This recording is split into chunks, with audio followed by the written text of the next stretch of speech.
Aujourd'hui, je vais te dévoiler tout ce que tu dois absolument savoir avant de te lancer dans l'élevage des porcs. Si tu es débutant, tu vas éviter des erreurs coûteuses. Si tu es déjà dans le domaine, ces rappels vont te permettre d'améliorer la gestion et la rentabilité de ta ferme.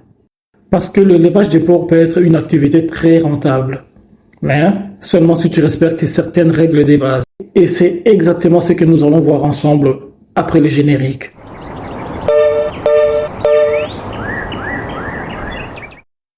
Bonjour et bienvenue à la ferme Mama Ekenge, là où l'avenir se cultive chaque matin. Règle numéro 1, le budget. C'est la fondation de ton projet. L'élevage des porcs, c'est comme toute activité sérieuse. Il faut un budget. Et soyons honnêtes, ça peut coûter cher. Très cher même. Les coûts dépendent de plusieurs éléments. La taille de ton projet. Est-ce que tu veux commencer avec 5, 10, 20, 100 porcs? Les types d'activités. Tu veux être naisseur, engraisseur ou naisseur-engraisseur. La porcherie. Vas-tu utiliser les matériaux provisoires ou définitifs? Les intrants, c'est-à-dire les aliments, les médicaments, l'eau, l'électricité, etc. Beaucoup se lancent sans savoir précisément quel est leur budget. Ne faites pas cette erreur. Avant même de penser à tes porcs, il faut penser au budget. Règle numéro 2. Ce sont les prérequis indispensables. Avant d'acheter ton premier porc, tu dois avoir une base solide. Et cette base se repose sur plusieurs prérequis essentiels. 1. La passion. Les porcs, ce sont des animaux qui ont besoin d'une présence continue et d'une attention quotidienne. Si tu n'aimes pas ce que tu fais, chaque difficulté va te décourager. Mais si tu es passionné, tu vas avancer avec détermination et la réussite sera au bout. 2. Les connaissances techniques. Tu n'as pas besoin d'être un expert au début. En tout cas, c'est mon avis. Mais il te faut un minimum de connaissances sur les races, l'alimentation, l'hygiène, la santé et la reproduction. Il te suffit d'être prêt à apprendre via les vidéos, des formations ou simplement en t'entourant des personnes compétentes. J'insiste. Règle numéro 3. Avoir une équipe ou des gens compétents. Une ferme ne peut pas fonctionner seule. Même si tu es très motivé, très fort, tu ne pourras pas tout faire tout seul. Tu auras donc besoin d'un technicien, d'un responsable ou simplement d'un employé fiable qui connaît le travail. Et si tu ne peux pas engager quelqu'un à plein temps, assure-toi au moins d'avoir un appui externe. Quelqu'un qui peut intervenir à tout moment et surtout quand tu n'es pas sur place. 4. Un plan marketing. Beaucoup commencent à produire sans jamais penser aux clients. À qui va acheter leur porc? Avant de produire, pose-toi les bonnes questions. À qui vais-je vendre? À quel prix? Quelle est la demande d'Amazon?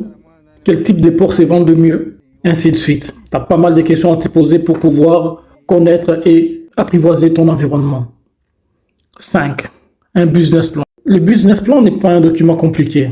C'est simplement un outil qui te permet de voir combien tu veux produire, combien ça va te coûter, quand tu vas commencer à gagner de l'argent, quels sont les risques, etc.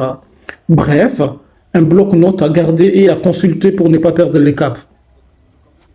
6. Tu dois connaître ton marché. Ne produis jamais au hasard. Renseigne-toi sur les races demandées, les prix du marché et les clients potentiels qui peuvent être les marchés, les bouchers, les hôtels, les particuliers et même les supermarchés. Et ces derniers sont beaucoup plus difficiles à pénétrer. Et n'oublie pas que ces clients potentiels ont déjà leurs fournisseurs. Il te faudra alors être dynamique et innovant pour les convaincre. 7. Tu dois avoir les moyens de tes ambitions. Plus ton projet est grand, plus il te faudra des capitales, d'espace, des main-d'œuvre et des rigueurs. N'essaye pas de brûler les étapes. Commence petit si nécessaire, mais commence bien. Mais je ne t'empêche pas, bien entendu, si tu as plus de moyens, alors tu peux commencer grand. Moi, je t'encourage, j'encourage beaucoup de gens qui veulent faire plus grand, de commencer directement grand. C'est fini l'époque où on devait toujours commencer plus petit. Tu as les moyens, vas-y, fonce, mais fais-les bien. Maintenant que tu as les prérequis, le choix de l'activité dépendra de ton budget, de ton expérience et ton objectif. 1. Activité naisseur. Si tu choisis cette activité, dans ces modèles, tu as des truies reproductrices et des verras pour la saillie. Ton rôle est alors de produire des porcelains en croisant les truies et les verras. Logique. Tu les vends après sévrage autour de 45 jours. Les conditions pour que tu réussisses dans ces modèles est d'acheter des bons reproducteurs, de choisir des bonnes races, de maîtriser l'hygiène et de bien gérer la maternité et les mises bas. Et il faut compter aussi sur une alimentation de qualité et équilibrée. C'est un modèle rentable, mais qui demande plus de compétences telles que la gestion des saillies, la gestion des mises bas et des sévrages. D'ailleurs, n'hésite pas à aller visionner notre vidéo sur les sévrages, un point essentiel qui va déterminer tes bénéfices dans ces modèles.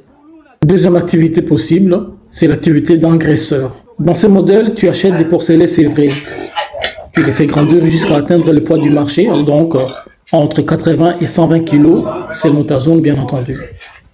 Les conditions pour réussir sont, d'après moi bien entendu, acheter des porcelets vigoureux, privilégier les bonnes races, assurer une bonne alimentation pour une croissance rapide. Nous avons également quelques vidéos très intéressantes sur la façon de produire vos aliments de qualité à la ferme. Je t'invite à aller les voir au plus vite sur notre chaîne. Ce modèle est idéal pour les débutants car il est plus simple que la reproduction. Mais cela reste un métier. Il faut que tu mettes du sérieux et de la rigueur. Troisième activité possible, c'est naisseur-engraisseur. Ici, tu combines la reproduction et l'engraissement. C'est le modèle le plus rentable, mais aussi le plus coûteux et le plus complexe. Il demande plus d'espace, plus de bâtiments, plus de main-d'œuvre, plus de professionnalisme, plus de suivi, plus de provente, plus d'argent bien entendu, et plus et encore plus. Quatrième base à connaître, c'est le terrain et l'emplacement. Quel que soit le modèle que tu choisis, il te faut un bon terrain qui, dans l'idéal, doit être éloigné des habitations pour éviter les nuisances sonores et les odeurs. Être accessible, car tu vas transporter des intrants et des animaux. Il doit également être équipé en eau et en électricité. Car si tu n'as pas l'eau ni l'électricité, ton activité va te coûter certainement beaucoup plus cher. La règle de base numéro 5 à respecter, c'est la porcherie et les bâtiments indispensables. Une porcherie, ce n'est pas juste un enclos avec un toit. Si tu veux réussir, tu dois avoir des espaces bien séparés selon les besoins de tes animaux. Je dirais que les bâtiments essentiels sont la maternité. C'est ici que les truies mettent bas et élèvent leurs porcelaines. Il est évident que ces bâtiments doivent être très propres, bien ventilés et sécurisés. La verraterie a besoin de plus, c'est là que tu gardes les verras. Il faudra veiller à des loges plus spacieuses et très confortables. Après, tu as les bâtiments d'encaissement. C'est pour le port après sévrage et donc en croissance jusqu'au poids du marché entre 80 et 100 kg. C'est ici qu'ils vont passer la majorité de leur temps.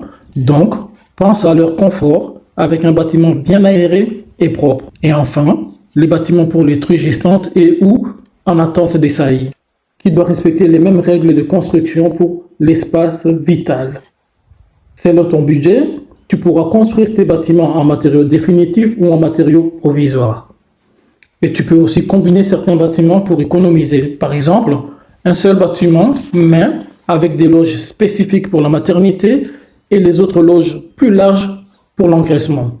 Tant que tu respectes l'hygiène et la ventilation, tout est permis. Règle numéro 6. La logistique et les transports. Beaucoup l'oublient, mais les transports est essentiel.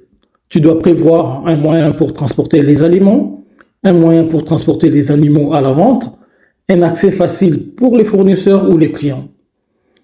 Une mauvaise logistique entraîne des pertes. On a aussi une vidéo sur l'importance d'avoir son propre moyen de transport que je t'invite à aller voir pour tous les détails qu'elle fournit. Règle numéro 7. C'est la santé animale qui est un point non négociable. Car la santé, c'est la clé de la rentabilité. Un porc malade, ça grandit moins vite, ça consomme plus de nourriture et parfois ça meurt. Tu dois donc prévoir un vétérinaire interne ou externe, un budget pour le médicament, un programme de vaccination, une bonne hygiène, un système de biosécurité pour éviter les maladies venant de l'extérieur. Ne néglige jamais ces points. Enfin, la règle de base numéro 8 est le suivi de la gestion quotidienne. Tu peux avoir les meilleurs bâtiments, les meilleurs employés, les meilleurs ports, mais si tu ne fais pas les suivis, tu vas perdre de l'argent. Ce n'est certainement pas ton objectif, non? Alors tu dois tenir un registre pour noter les vaccinations, les pesées, les maladies observées, les traitements, les entrées et sorties, les dates de mise bas. Tu peux le faire avec un simple carnet, un tableau Excel ou un logiciel de gestion. L'important, c'est d'être rigoureux. Voilà. Maintenant que tu connais toutes les bases, tous les éléments indispensables avant de te lancer dans l'élevage des porcs, il ne te reste plus qu'à te lancer. L'élevage, ce n'est pas juste nourrir les animaux. C'est une activité professionnelle, technique et passionnante qu'il faut prendre au sérieux. Si tu veux réussir, prépare-toi, forme-toi, équipe-toi et surtout, lance-toi avec passion et détermination. Merci d'avoir suivi cette vidéo. N'hésite pas à poser tes questions ou à partager ton expérience. À très bientôt pour une nouvelle vidéo dédiée au monde de l'élevage et de l'agriculture. Hey mon ami, t'as pas oublié quelque chose?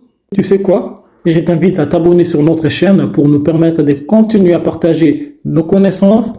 Et n'oublie pas de commenter, de liker, de partager et de cliquer sur la cloche de notification pour être averti et ne plus rater nos prochaines vidéos. Merci, ciao.